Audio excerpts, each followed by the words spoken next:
very much. I mean, you already did a very good job in introducing the topic. And this is obviously my presentation is based on work that has been done with a large number of colleagues at the IMF, and I'm here as a representative of a big team. So the presentation is based on two papers that we recently published. One paper was published about a year ago on the potential impact of artificial intelligence on the future of work. A more recent paper was published this year on the global impact of AI, where we looked at the cross-country differences and the potential macroeconomic effects.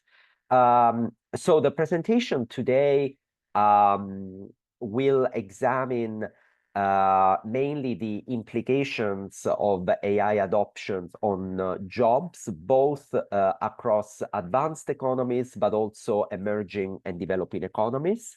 It will talk about its potential to displace and complement human labor.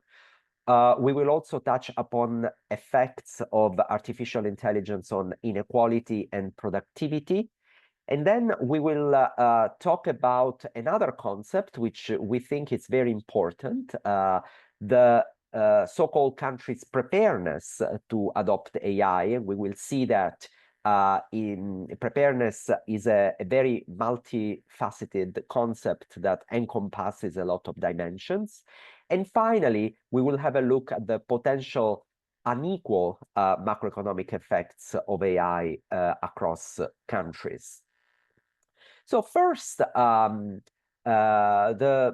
headline result of our research has been that when we look at the concept of exposure of jobs to AI, we see that about 40% of employment globally is exposed to AI. But of course, this comes with opportunities and risks. And in fact, one thing that we do in our analysis, we distinguish between occupations that have a high complementarity with AI. And so these are occupations that are likely to benefit from AI integration, and occupations that have a low complementarity with AI. And so these are occupations that may suffer because they may see lower demand, they may see wage declines, but also in some cases displacement. And then if we look at the difference between advanced economies, emerging markets, and low-income countries, we see that the degree of exposure to AI, which is basically the height of the red bar here, declines when we move along the development ladder, in the sense that advanced economies have an exposure of about 60%, then emerging markets with below 40%, and then low-income countries at about 30%. But then what we see is that within the employment share that is exposed to AI, about in all these three cases, about half of it is in occupations with high complementarity with AI, about half in occupations with low complementarity with AI. And the fact that advanced economies have a higher exposure to AI means that they are more exposed to immediate risks, but also they are better positioned to harness the benefits from AI. On the other end of the spectrum, low-income countries may face lower immediate risks in the short term, but also they may miss out on the opportunities that AI promises. And then we cut the data on several dimensions. And then we, for example, look at the degree of exposure and complementarity across broad occupations. And here I'm reporting the United Kingdom and India because these are two very different countries when it comes to employment composition. And what we see is that in occupations like professional managers, critical support workers, then the degree of exposure to AI is pretty strong.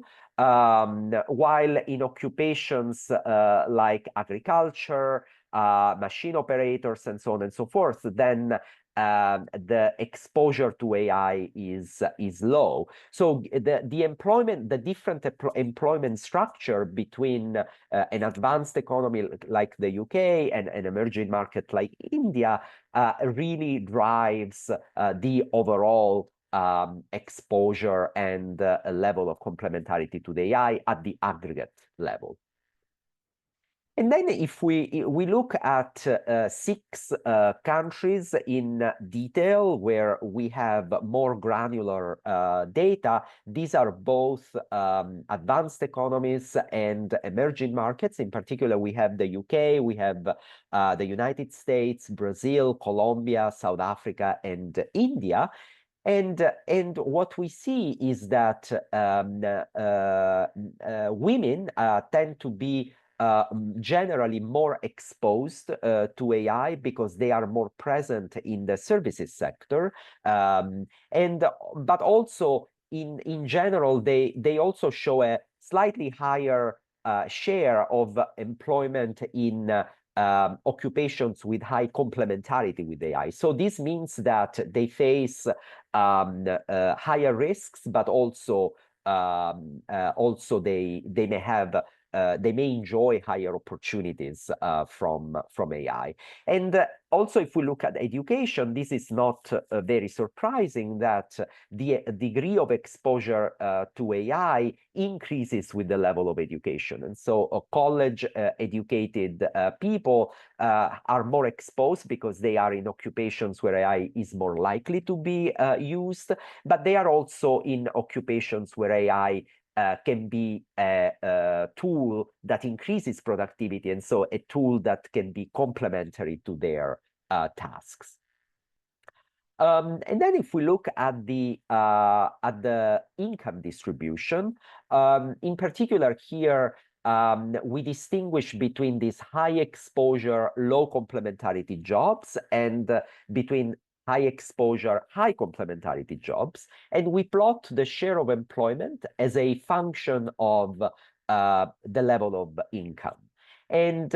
And what we see is that for high exposure, low complementarity jobs, so these are the jobs that may suffer from AI adoption, we see that the share of employment is pretty flat when it's plotted against the level of income. So this means that the risks that come from AI are quite evenly distributed across the income distribution. And this is very different from previous waves of automation where the risks were concentrated towards the middle of the distribution.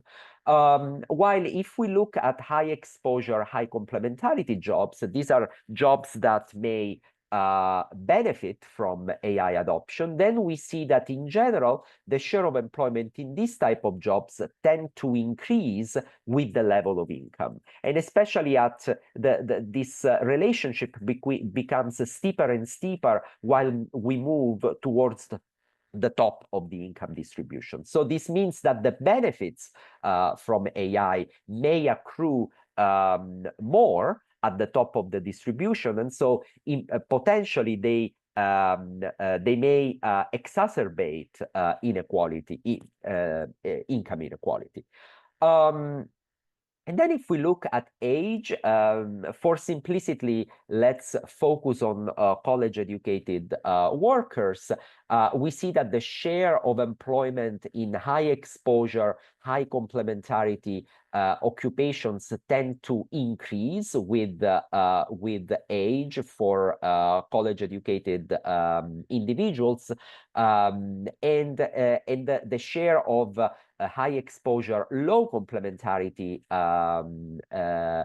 tends to decline with age. So this means this may mean two things. One is very good news because it means that while people progress in their career, they tend to move to jobs where AI is more and more a tool that potentially increases productivity and complements human labor.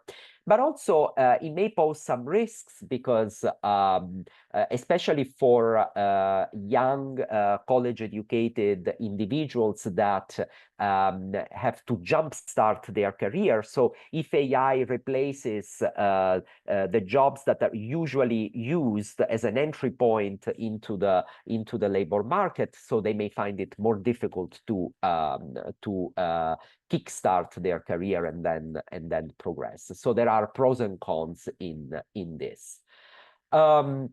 And then we use a model. In particular, this model has been calibrated to the UK because the UK was one of the countries with the highest exposure to AI in our analysis. And we do some simulation scenarios, and this is dictated by the fact that AI adoption is surrounded by a lot of uncertainty. So the best we can do is to produce alternative scenarios.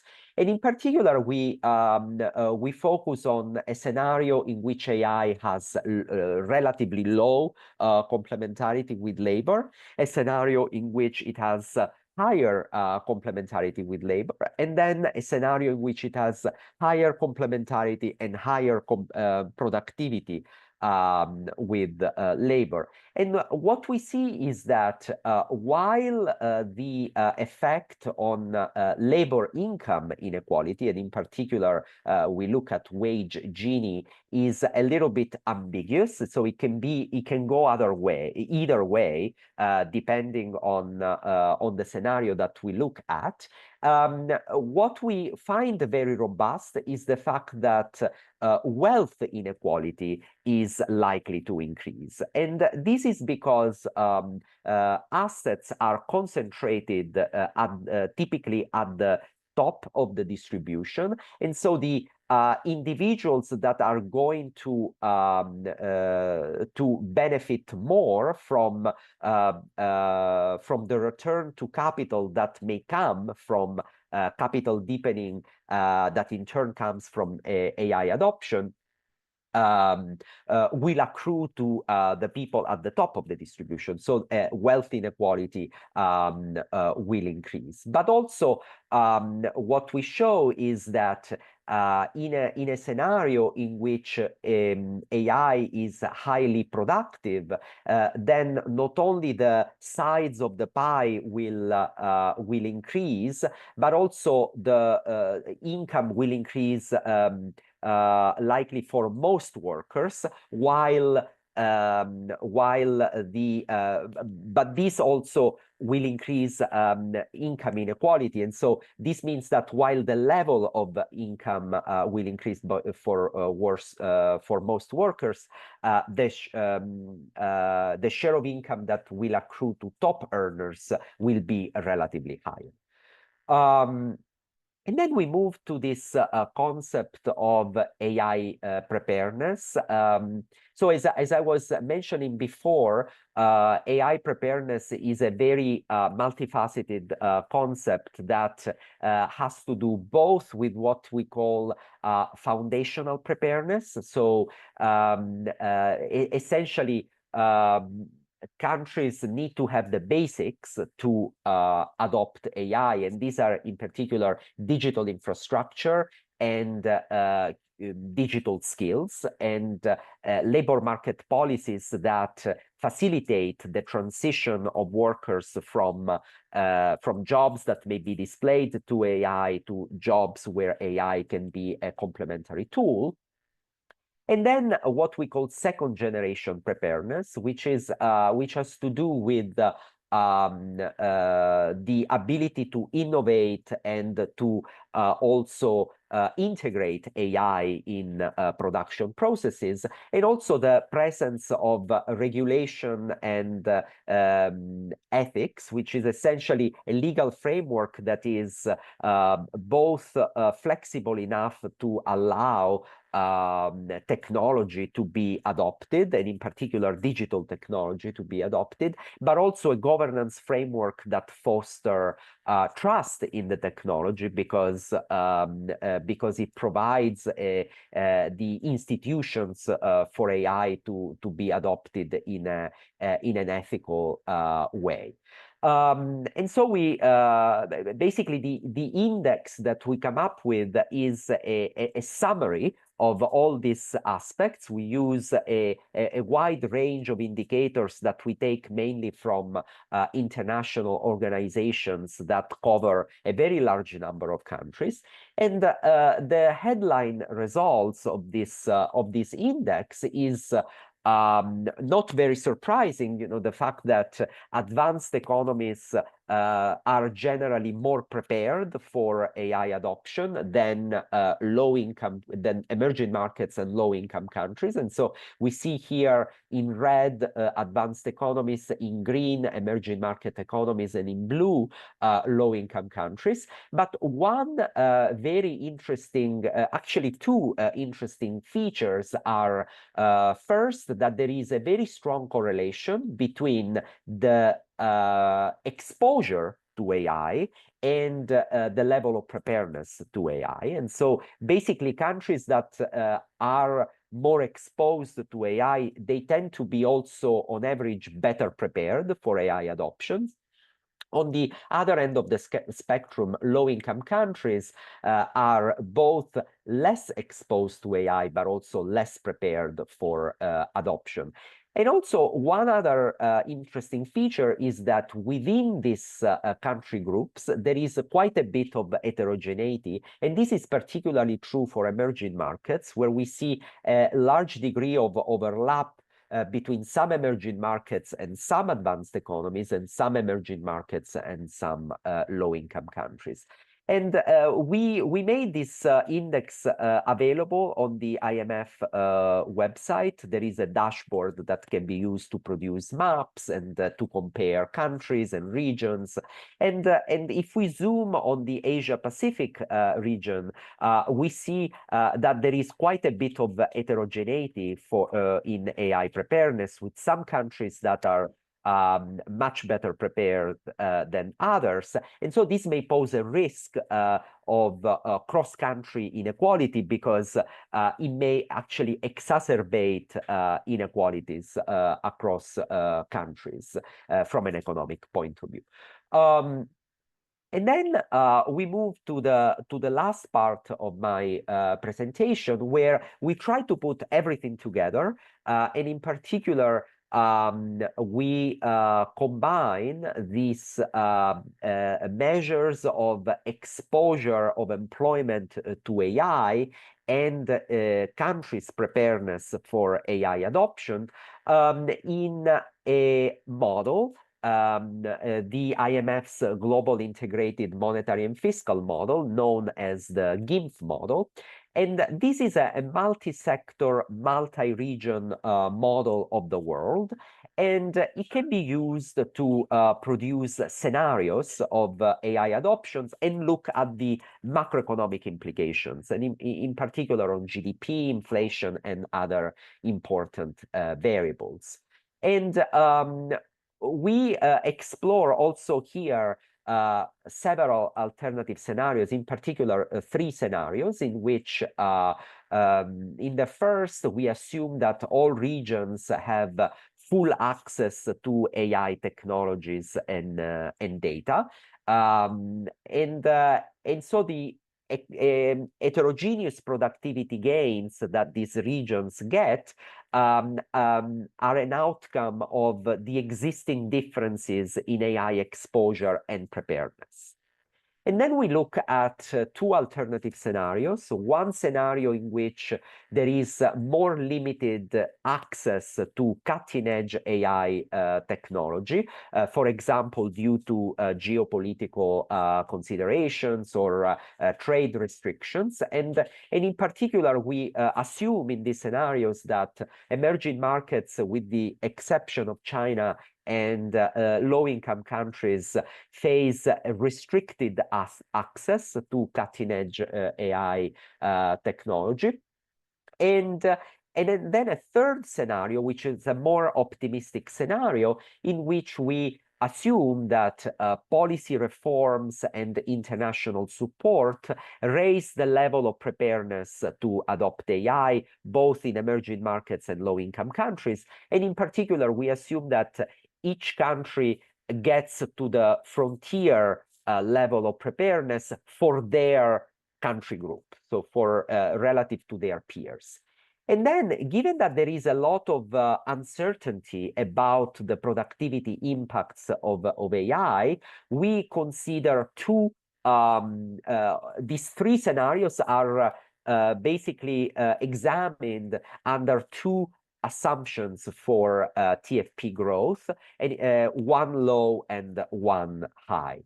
And so let's have a look first at our baseline scenario. This is the impact of the simulated impact of AI adoption under a high and a low TFP scenario. And we can see that under the high TFP scenario, the 10-year effect on world GDP is about 4%, which is quite a big increase, quite a sizable increase, because it would add about 0.5% of growth to the annual growth of global GDP. And but then what we see is that there is quite a lot of heterogeneity across countries. The effect is quite uneven, with advanced economies that may benefit much more, with a growth effect that is about double than low-income countries. And these unequal effects would persist also in a low TFP scenario, but at a much smaller scale, in the sense that a low TFP scenario would make the overall effect of on world GDP much lower, but it would preserve these unequal effects across countries. And then we look at other macroeconomic variables. Sorry to interrupt. You have about 2 minutes. Okay. Yes. So very quickly, other macroeconomic effects. We looked at inflation. We find that the effect on inflations are modest, and in particular, initially, the increase in investment would push inflation up, and then supply effects that come from AI adoption would actually bring inflation back. We also have what we call an inverse Balassa-Samuelson effect, where the fact that AI benefits mostly the non-tradable sector, and the non-tradable sector tends to be bigger in advanced economies, this may call a real exchange rate depreciation in emerging and developing economies, and an appreciation in advanced economies, and in particular in the US. And then we look at these two alternative scenarios. Under a limited access scenarios, then the unequal effect between advanced economies and emerging and developing economies would be exacerbated. In an enhanced AI preparedness scenario, the reverse is true, in the sense that some of the gap between advanced economies and emerging and developing economies may be reduced, although differences would persist. So to conclude, we find that almost 40% of global employment is exposed to AI. Exposure is highest in advanced economies and lowest in low-income countries, and this poses both risks and opportunities for all group of countries. AI may lead to higher income and wealth inequality. Also, advanced economies from a macroeconomic perspective are likely to benefit more, but policies may help, because policies that increase the level of preparedness in emerging and developing economies may actually reduce the gap between advanced and emerging markets. So when it comes to priorities, given that most advanced economies and some emerging markets are already have a high foundational preparedness to the AI, then they should focus mostly on regulation, innovation, and integration of the technologies, while many emerging markets and developing economies that still have a low level of foundational preparedness to the AI, they may have to invest first in digital infrastructure, digital skills, and training. And that concludes my presentation. Thank you. Let me begin. So first of all, thank you very much again for having me today. It's a very pleasure to be here with you at the today's webinar. Today I will be discussing about my recent research on the navigating the STEM labor market in Thailand, education occupation mismatches and their consequences. So I think this topic is very important, especially for Thailand and other developing economies, since we try to close the gap between the education systems and the labor market demands, particularly in the STEM fields. So the STEM, which stands for the science, technology, engineering, and mathematics. So as you can see, that STEM fields are now critical for the economic development and innovation, especially as we move toward a more digital and AI-driven world. So the main risk for AI, including in Thailand, is not about the job loss, but it's about the mismatch. We risk producing workers with the wrong skills for the AI transform industry. So that's why I initiate this topic, why the education occupation alignment is not just an academic concern, but it's kind of the central resilience to the AI era. So let me begin my topics by explaining what are the key reasons behind the occurrence of the education occupation mismatches in Thailand. So as you can see here, first on the supply side, so we can see that there has been the large scale of education reform in Thailand. For instance, the compulsory education was extended from 4 to 6 years since 1979, and again from 6 years to 9 years in 2002. But while these reforms are commendable, but they have significantly expanded the number of graduates entering the job markets.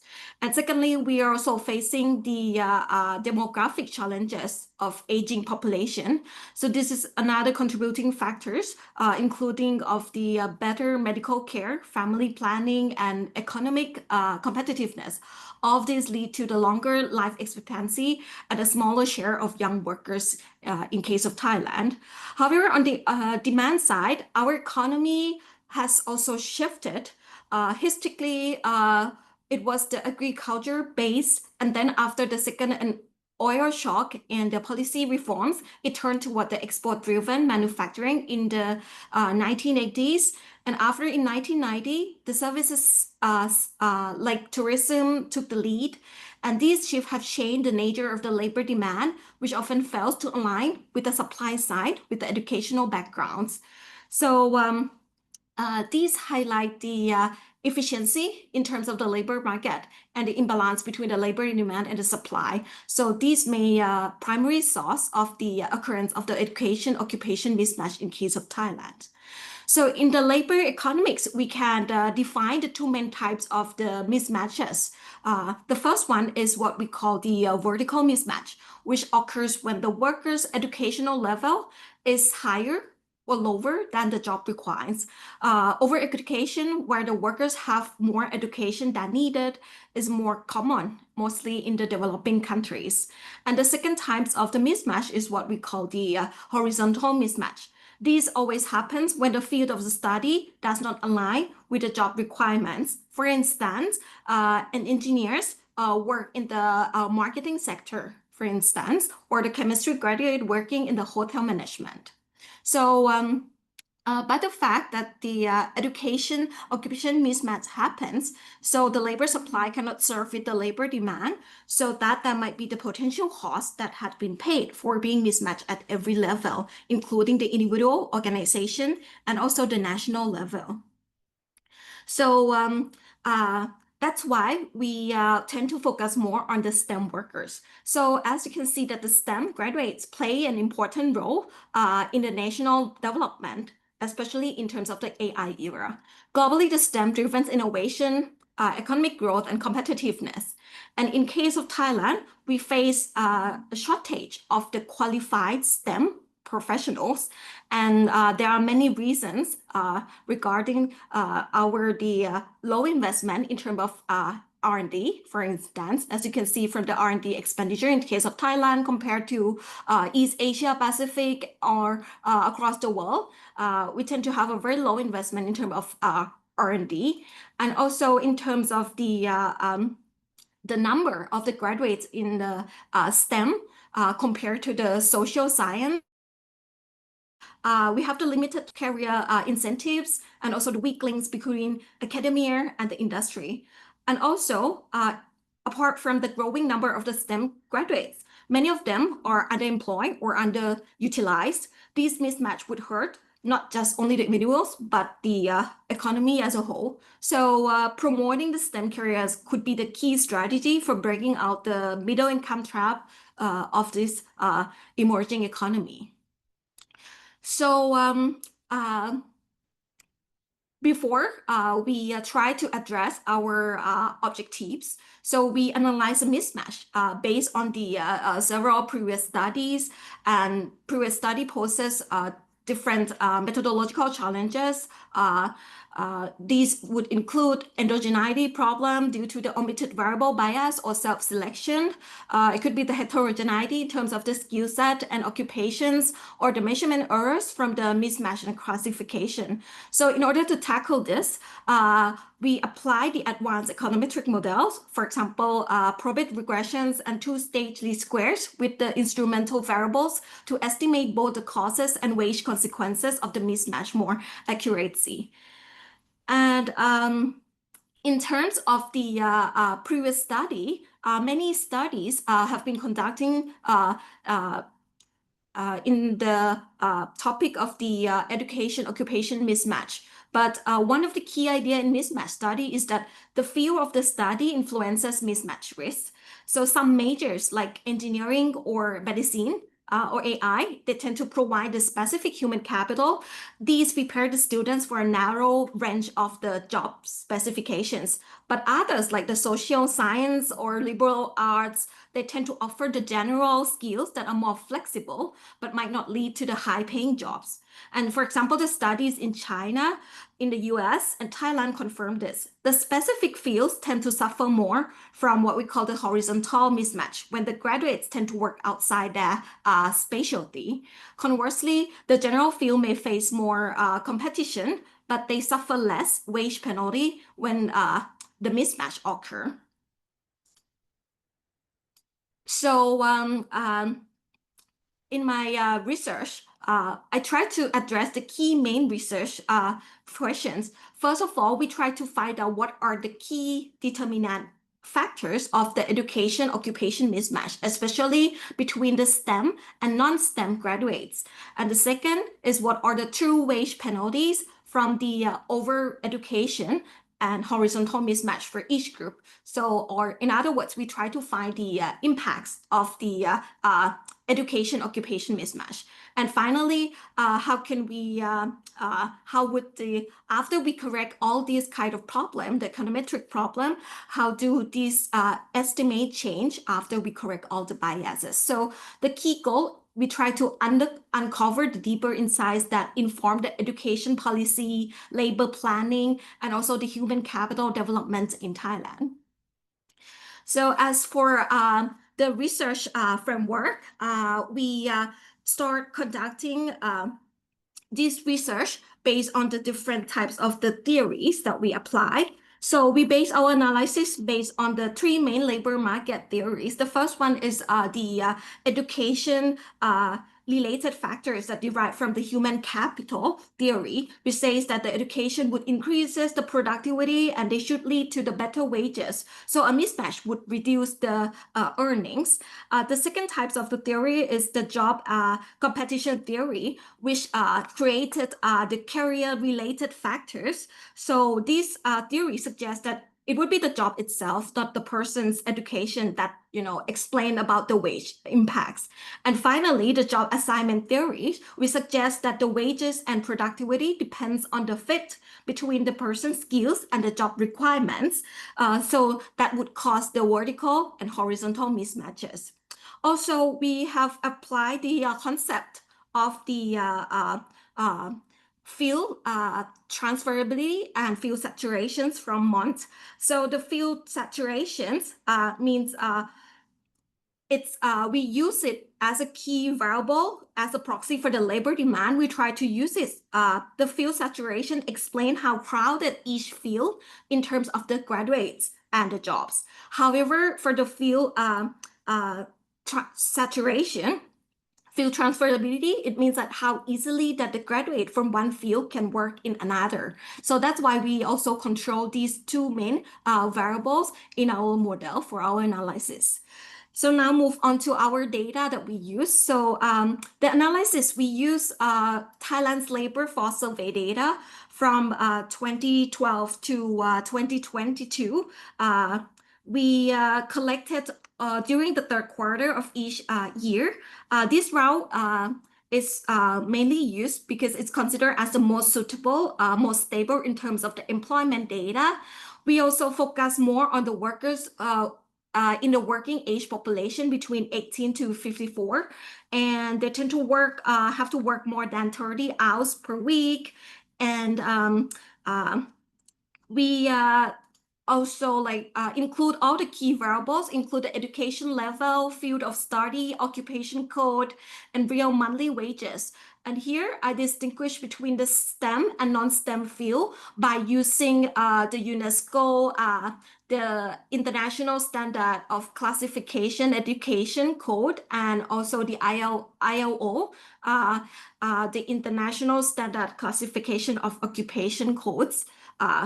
To assess the mismatch, I use the objective matching methods, comparing the required qualifications of occupations to reported the education fields and levels.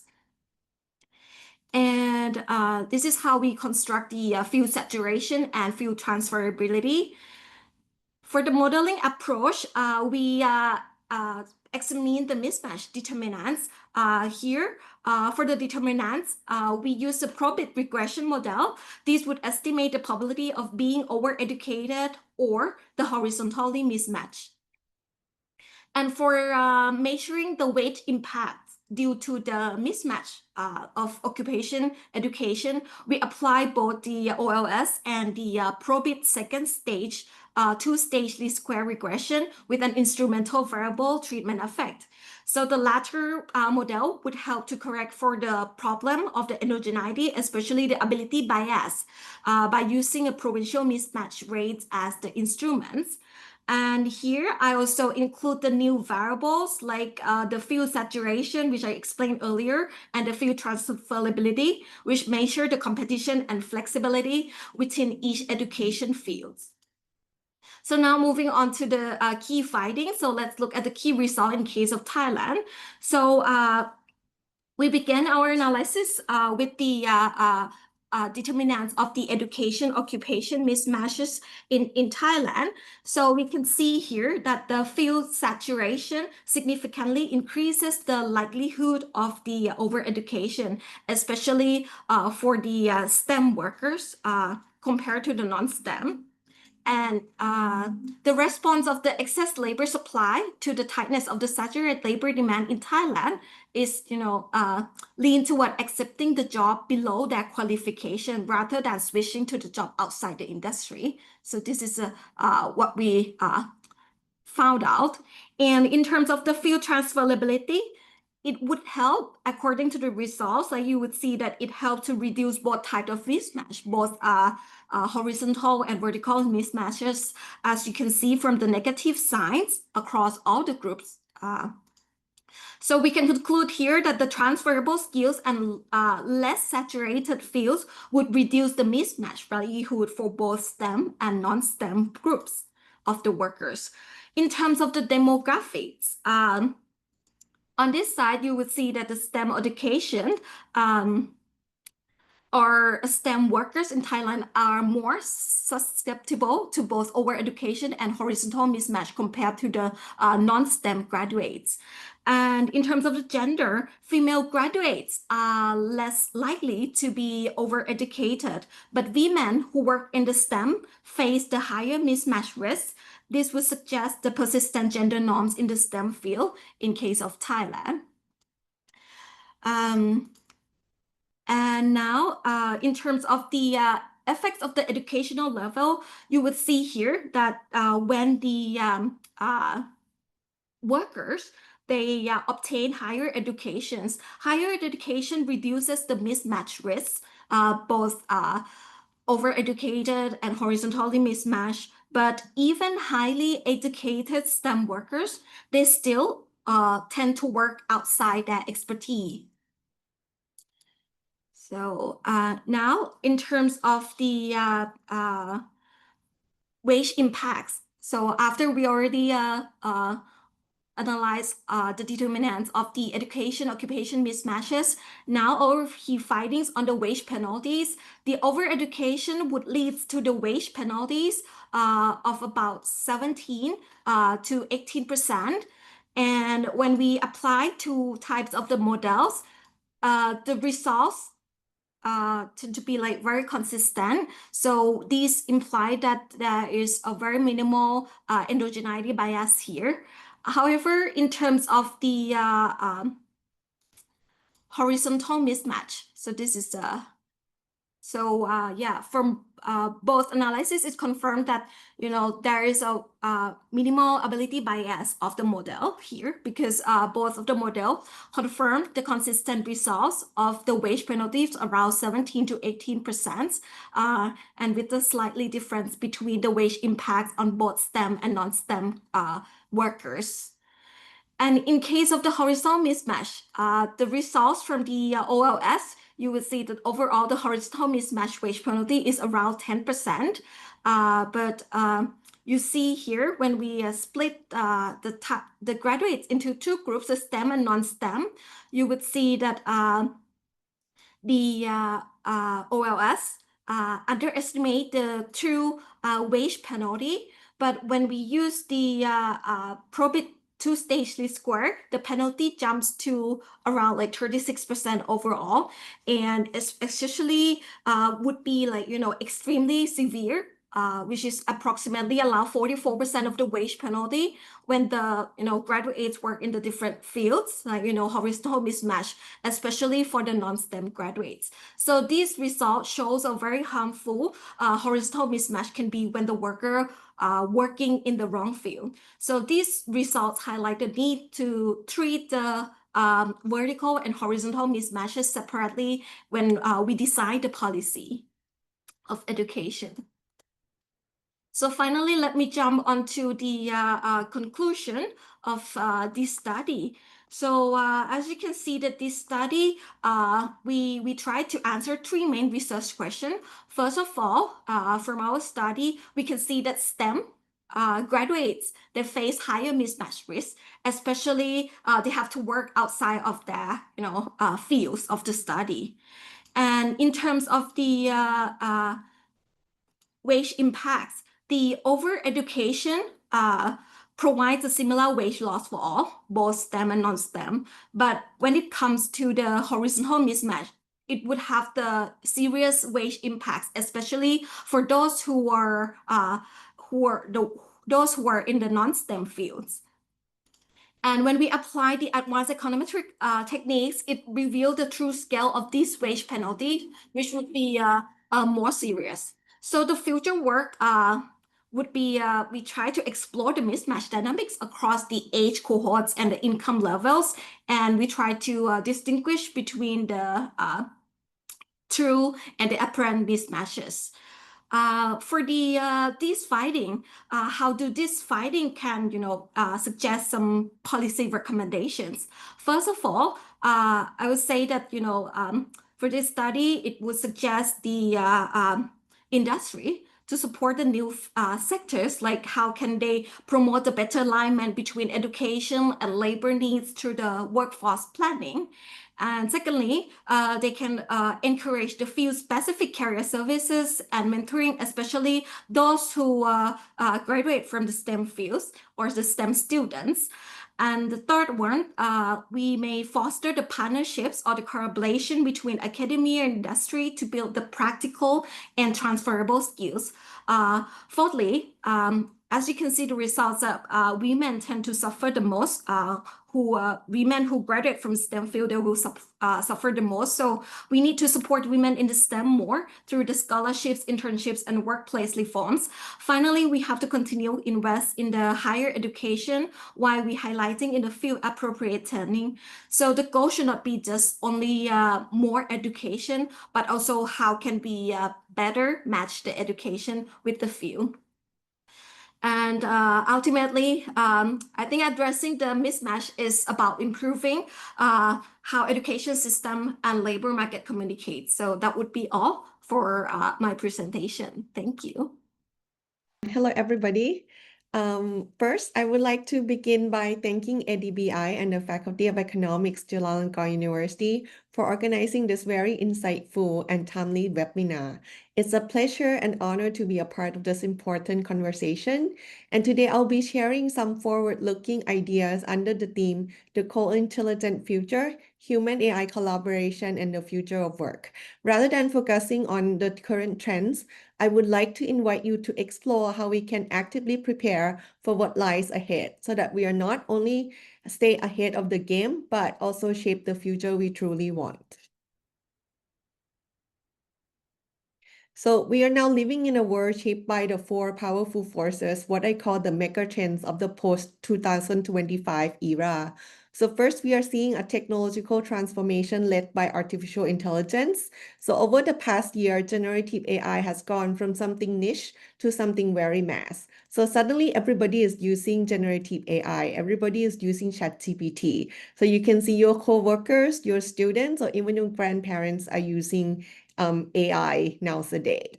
And now we are already looking ahead to the next frontier, which is agentic AI. The AI that doesn't just generate content, but acts, plans, and make decisions on our behalf. So these changes are not just fast, and they are exponential. But AI is not evolving in isolation. At the same time, geopolitical tensions are rising, especially between US and China.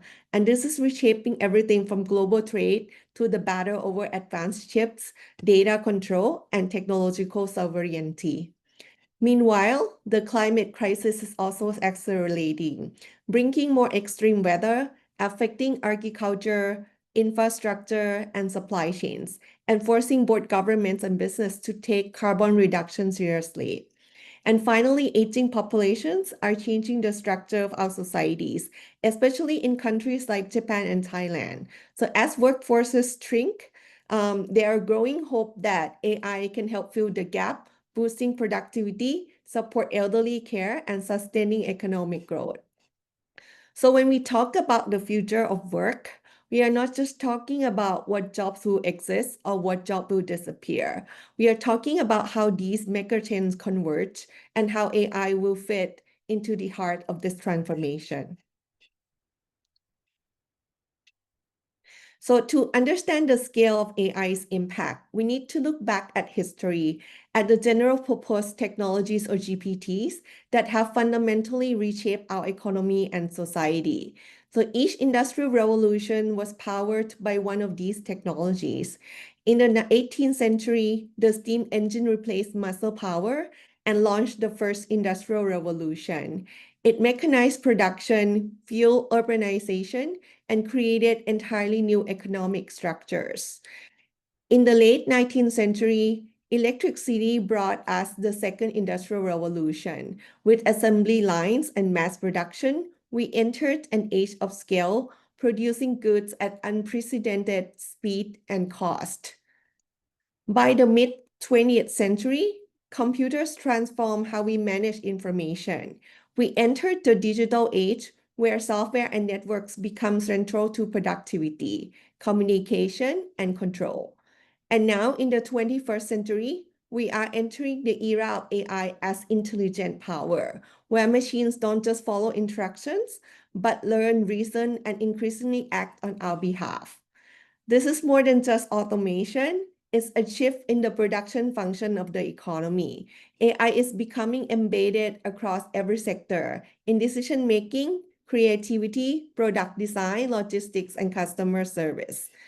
In the past, these general-purpose technologies didn't just increase efficiency, they changed how we organize work and how we allocate resources. So AI, the new general-purpose technology, is now playing the same transformative role.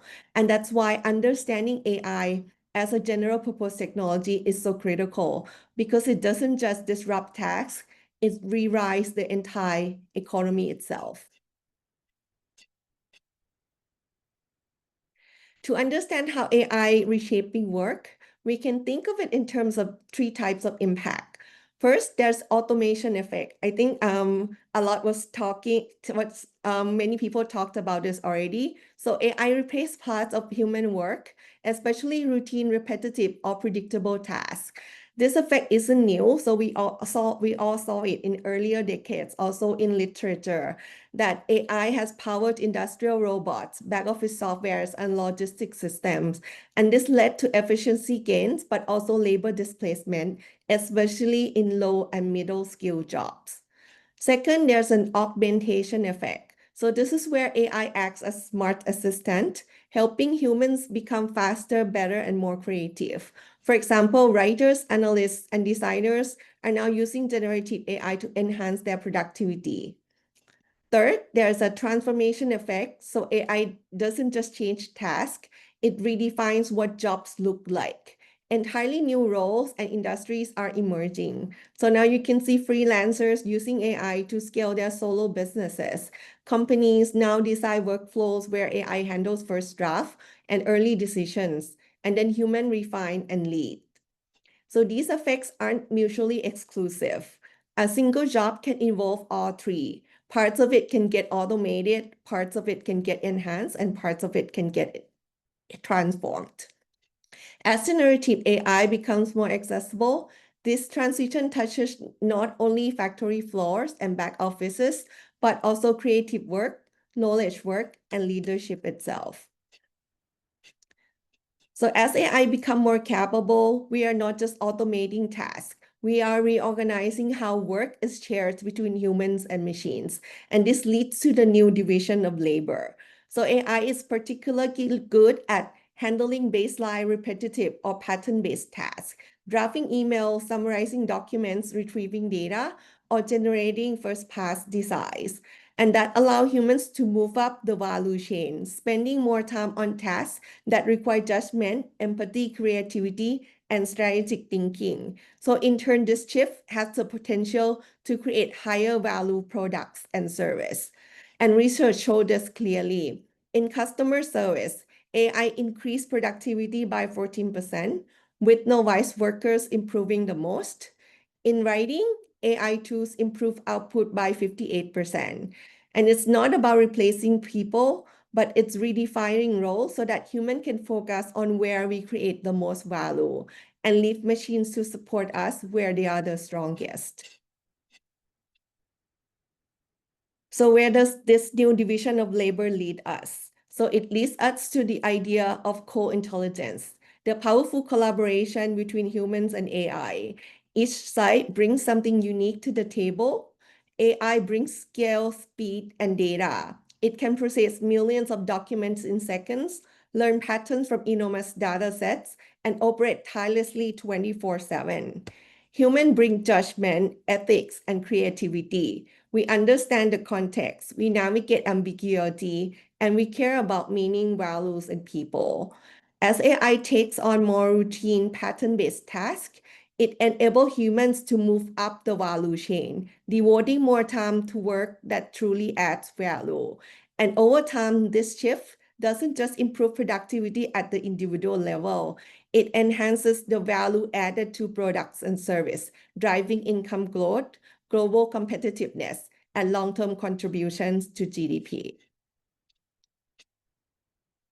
But as AI rapidly transforms the economy, we are beginning to see a new kind of inequality emerge, the AI divide. This isn't just about who has the smartphone or Wi-Fi anymore. It's about who can actually use AI to create value and who gets left behind. We can think of the divide in three interconnected layers. First one is access gap. AI tools and infrastructure like powerful GPUs, cloud computing, or even access to advanced models are concentrated in large firms and wealthy countries. The second one is skill gap. Even when AI is available, not everyone knows how to use it productively. Digital literacy and AI literacy become key differentiators in the labor market. And the last thing is economic gap.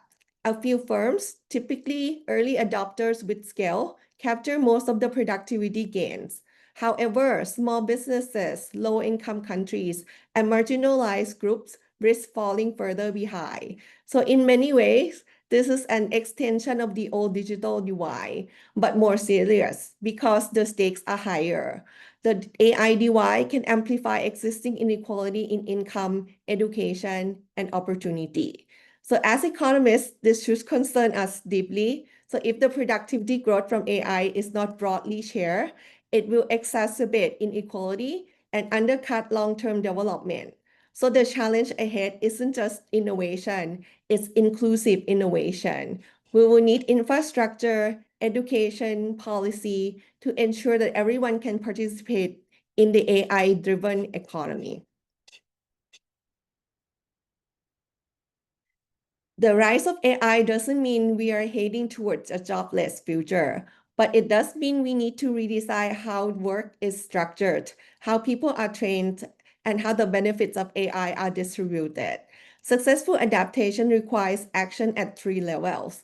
First, the individuals must embrace lifelong learning, not just technical skills, but the ability to adapt, collaborate, and work alongside AI systems.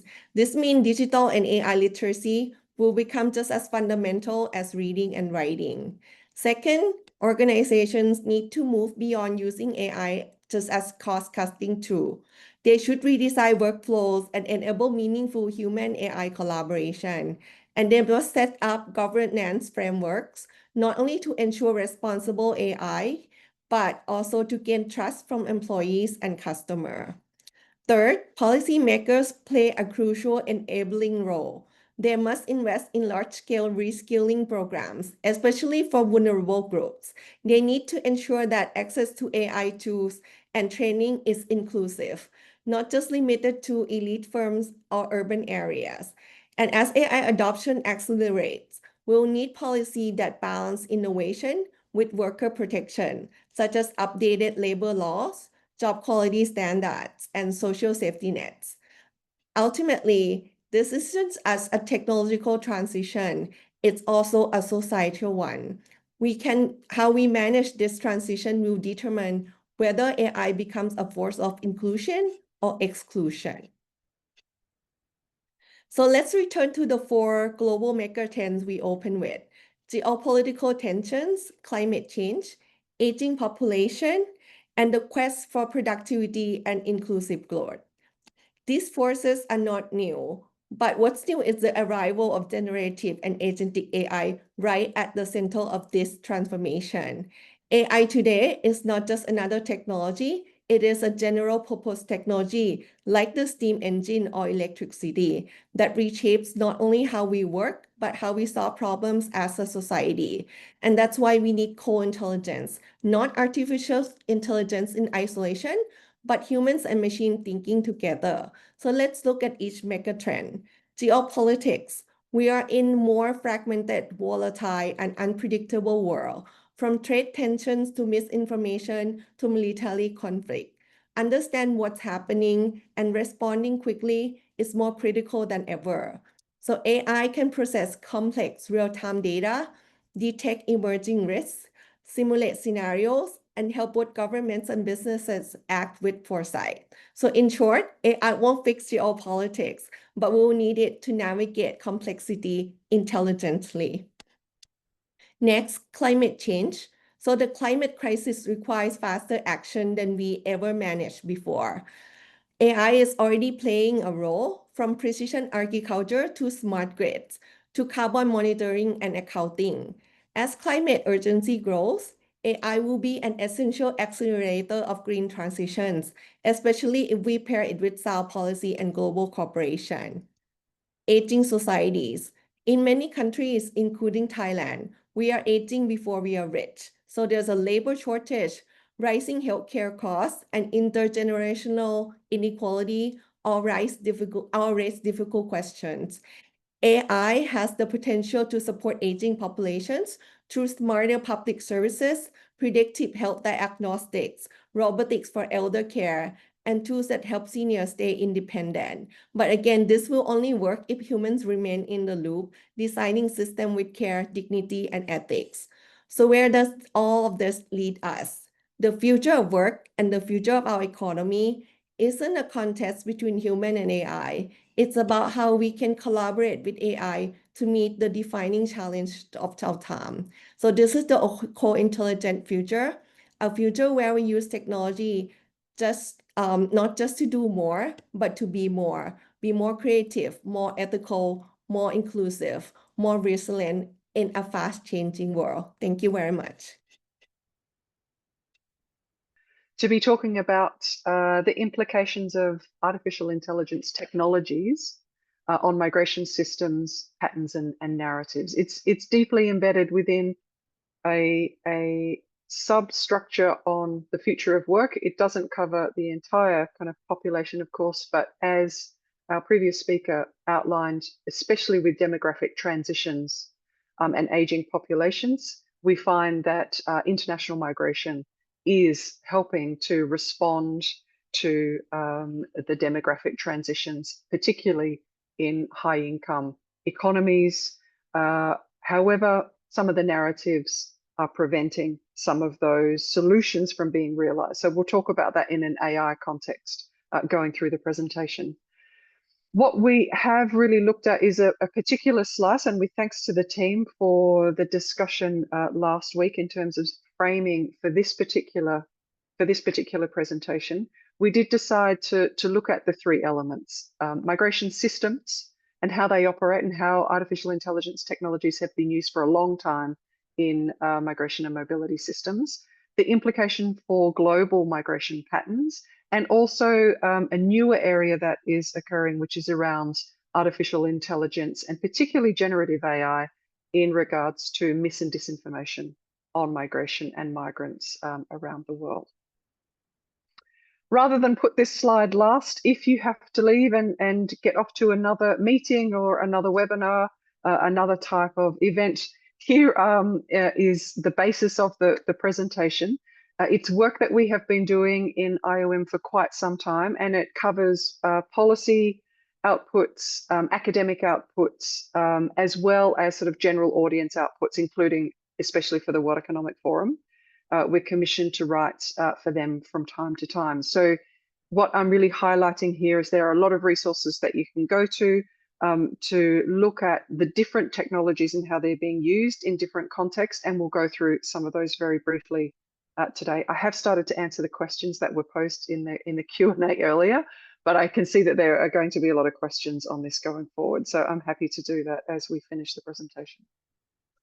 First of all, let's look at international migration systems. So what do we mean by systems? We mean about the entire migration cycle and how artificial intelligence technologies are used from pre-departure, entry, stay, and return.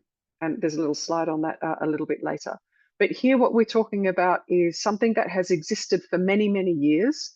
It hasn't been high fashion, if I can call it that, until maybe the last 5 years or so.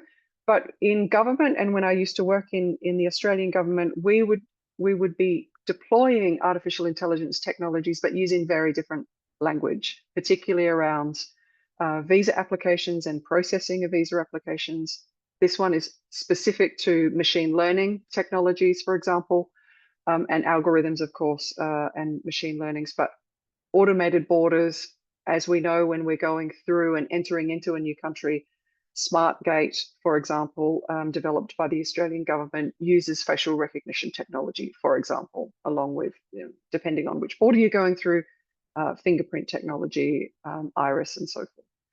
The surveillance of irregular migrants is something that is a little bit more new. Again, it is around facial recognition technology, but it is in a more public domain, not just at a particular border point.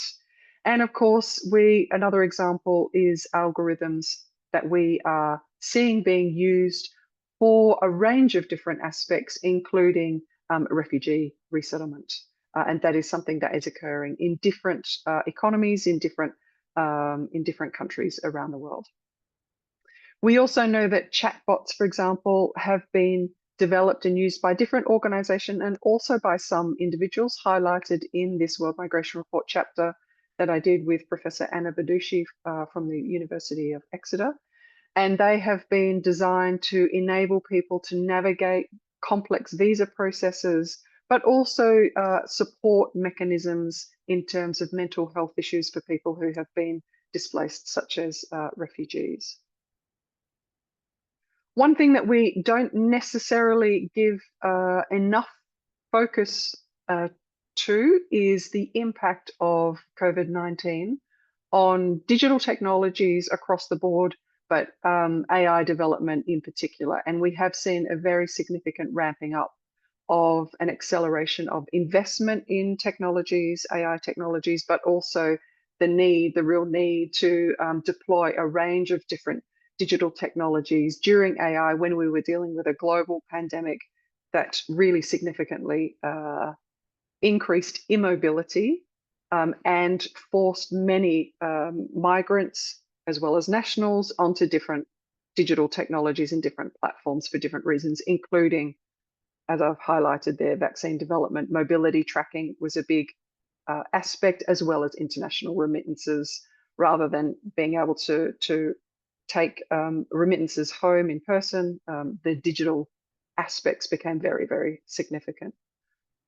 AI uptake and automation in some economies will result in job displacement, particularly for some migrant workers. And here we're talking about some of the industries and sectors that can be deeply affected and have been affected by AI automation already, such as manufacturing, transport, finance, services, and so forth. We know that that is occurring in real time. There's been a very significant focus on this within some of the centers that the World Economic Forum have put together in different parts of the world, and including the discussions at their annual general meeting in Davos. And we know, for example, that the finance industry around the world has been already deeply affected and challenged in terms of automation. However, it's not always so straightforward, because it can mean that newer forms of technologies that have started to augment different occupations, that were previously not so susceptible to automation are changing the way in which people are engaging. They're also changing the way in which people are being recruited. And there was a question in the Q&A on this. And that is having an impact in terms of patterns. It's difficult for a lot of analysts to be able to assess how labour markets are going to be affected in the longer term. We do know, and including recent media from last week, that there is increasing demand for higher skilled workers, particularly those with expertise in AI and data science. And we've seen this in real time in our media feeds, particularly with some of the big tech firms looking at ASI, or artificial superintelligence, or AGI, artificial general intelligence, as it is called, because there is a race in terms of moving to the next stage of AI development. Here is the graphic that I was mentioning. Here gives you a very good short summary examples of how AI is being used throughout migration systems in the migration cycle from pre-departure, entry, stay, and return. It is a summary kind of approach that we've put together really so that you can understand the breadth of what is actually being implemented now in real time. And I would add that this was developed in 2021. So it was before generative AI really became a very significant issue in all of our lives, quite frankly, but including in the context of international migration. Now, what does this mean in terms of policy and practice? We know that AI technologies are certainly vulnerable to amplifying human biases, and then we do spend quite a bit of time, if you're interested in the human rights aspects and human biases and how they can be institutionalized throughout systems. We spend quite a bit of time in the World Migration Report chapter on this specific issue. We also know that AI-supported surveillance is really increasing, and there are a lot of concerns around the rights of privacy, around human rights, and how sensitive personal information like biometric data is stored, it's accessed, and also it's shared. And one of the bigger issues, which is a systemic long-term strategic issue, is around how AI deployment is deepening the digital divide and entrenching what we're calling asymmetries of power in terms of development status between states. And this one is taken from a short article that was commissioned by the World Economic Forum a couple of years ago now, and really looking at how AI in migration is fueling global inequality. What I have noticed in terms of all of the presentations in session 1 and in our session is that inequality is a very significant aspect in terms of the implementation of artificial intelligence technologies in labour markets and the future of work. And that is very much the case when we're talking about migration systems, about accessing labour markets for migrants and the lack thereof, and in terms of how the geopolitics, as our previous speaker spoke about, the geopolitics can also be exacerbating the divides when we're talking about labour market agreements between countries, bilateral labour agreements for migrant workers in different domains. There's absolutely a need, and I think everybody recognises this. The ITU, for example, has recognised this for a long time, for tech development investment in the least developed countries. And we also know within countries there is a very big gender issue highlighted by access to this one is broadband subscriptions, but there are a whole range of different metrics where you can see between countries we have very, very different outcomes in terms of accessing different digital technologies. And digital technologies, of course, the capture of data as highlighted in session 1, but also the deployment of artificial intelligence technologies that utilize big data is exacerbated if you actually don't have access to the infrastructure going forward, and highlighted very clearly from this aspect. The gender divide that I mentioned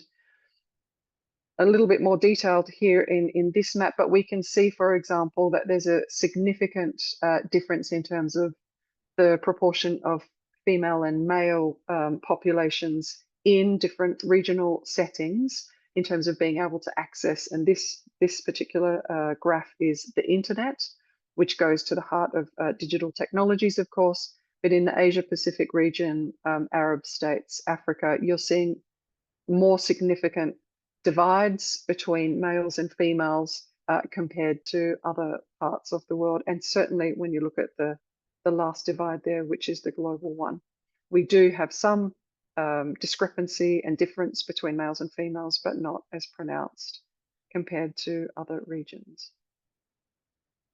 In terms of migration narratives, and often people will ask me, what do I think is the most significant or the biggest issue in migration, both now and also strategically moving forward? And it's always around migration narratives, misinformation and disinformation, because it acts to undermine evidence-based policy. It acts to undermine the rights of migrants. It acts to undermine social cohesion and integration within destination countries, and so on and so forth. We know that through misinformation and disinformation, rigorous evidence-based analysis is being diminished in real time. Technology and generative AI in particular is increasingly impacting the politics of migration, both negatively, but there are some positive signs in terms of how Gen AI technology can be used to combat mis and disinformation. Here's another short one that was commissioned by the World Economic Forum for their annual meeting a couple of years ago. This one was this year, actually, 2024, so I wrote it in 2024. But this one is really looking at how artificial intelligence technologies, and particularly Gen AI, has been used to amplify misconceptions and misrepresentations of migration and migrants around the world, undermining trust and confidence in international migration. And it is certainly being effective in political spheres, as we're seeing in real time at the moment. However, we can be using generative AI to leverage rigorous research and analysis, data, insights on migration through amplifying tools that can be used by the production and amplification of trusted sources, and also collaboration with some of the big generative AI technology firms in terms of testing their large language models and doing post-training assessments to test and make sure that the material that is being produced by the LLMs is rigorous, it's balanced, it's trustworthy, and it draws on credible sources. And that's a really important aspect that is being implemented in real time. It's being implemented currently by some of the big tech firms to ensure that they are using AI for good and not and trying to minimize harm, really, to prevent as much as they can going forward. I've highlighted here the World Migration Report, including because we have translated that into multiple languages. It is a highly trusted resource, and it is increasingly being used actually to combat mis and disinformation, including by fact-checking networks and used, of course, in generative AI LLMs. I will leave it there. I know that there'll be quite a few questions. There usually are about migration, but look forward to the discussion. Thank you.